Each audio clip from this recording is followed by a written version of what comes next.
కోల్కతాలోని ఆర్జికర్ మెడికల్ కాలేజీలో ఓ మహిళా ట్రైనీ డాక్టర్పై జరిగిన అత్యాచారం హత్య ఘటన సంచలనం రేపింది.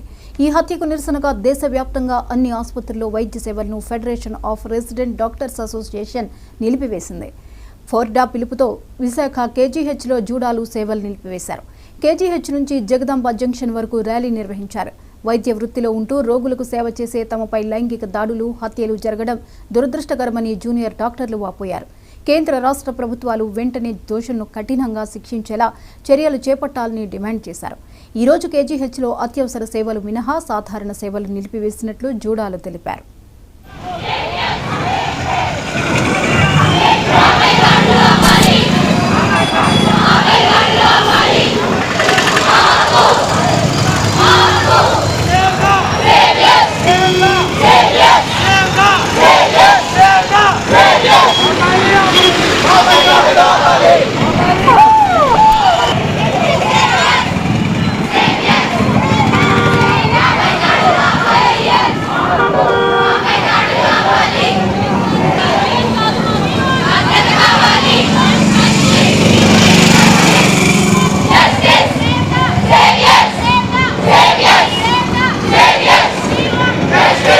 అందుకని ప్రతి డాక్టర్ ఈ రోజున ఎమర్జెన్సీ సర్వీసెస్ తప్ప మిగతా అన్ని సర్వీసెస్ బాయ్కాట్ చేసి మేము అందరం స్ట్రైక్ లో నించుంటున్నాం.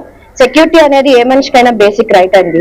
మేము ఇంత సర్వీస్ చేస్తున్నప్పుడు వచ్చి హాస్పిటల్స్ లోని మాకు సెక్యూరిటీ ప్రొవైడ్ చేయడం కూడా గవర్నమెంట్ కి ఒక రైట్ లాగా ఉండాలి.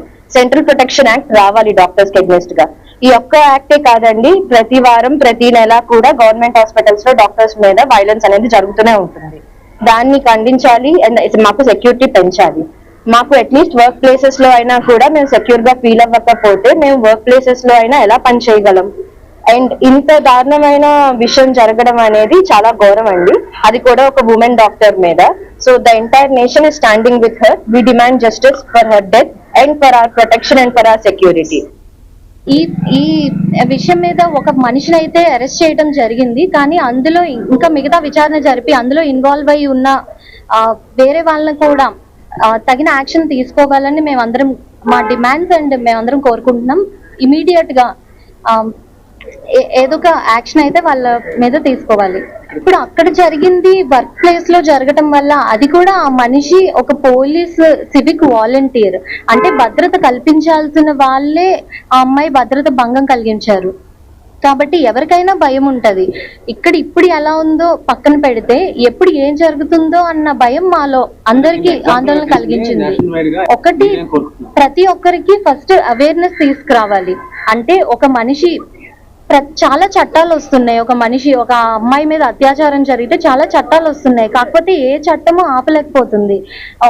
ఒక మనిషిని అత్యాచారం చేస్తే ఇది జరుగుతుంది అన్న భయం లేకపోతేనే ఇలాంటివన్నీ జరుగుతాయి. కాబట్టి ఫస్ట్ అందరికీ అవేర్నెస్ తీసుకురావాలి. వాళ్ళల్లో ఆ చట్టం అన్నది ఒక మనిషిలో భయం తెచ్చిన రోజే ఆ చట్టం సక్సెస్ అయినట్టు.